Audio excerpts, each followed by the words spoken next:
Another thing that most people consider when they are doing correlational research is the sample size. Of course, the rule of the thumb is that the larger the sample, the better. However, we don't have to have very large samples in order to get an accurate measure of the correlation between two variables. So for a regular research, a number of 30 participants is enough, and for like national-wide samples, it's recommended to have a sample of about 300 to 400 participants. The advantage of using correlation study is that although we cannot find any cause and effect relationship, it's not experimental research.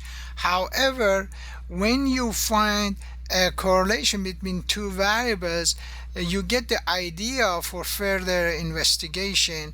Maybe in the future you can do an experimental research to see if there is a cause and effect relationship between these two variables. However, you should know that sometimes it's impossible or unethical to do a cause and effect relationship.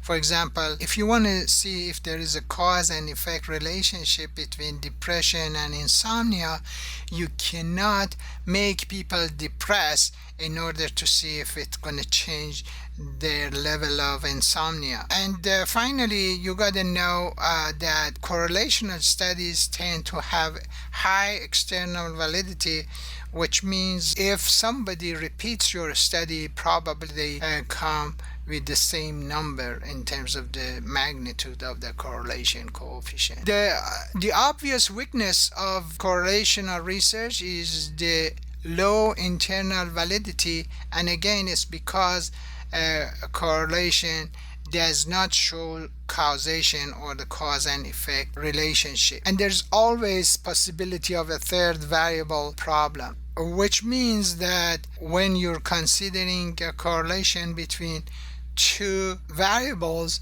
there's always a possibility that there is a third factor that makes or causes these two variables to go up. For example, if you are measuring the correlation between the number of death penalty and the crime rate, you may see a high correlation. But it doesn't mean that if you have a large number of death penalty, it's going to increase the crime rate.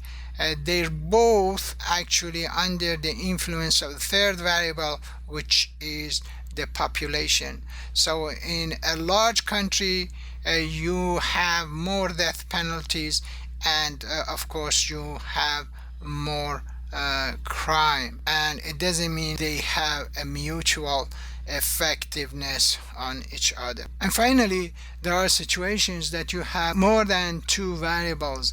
In these situations, instead of using correlation, it's recommended that you use multiple regression because it helps you to have a more accurate prediction.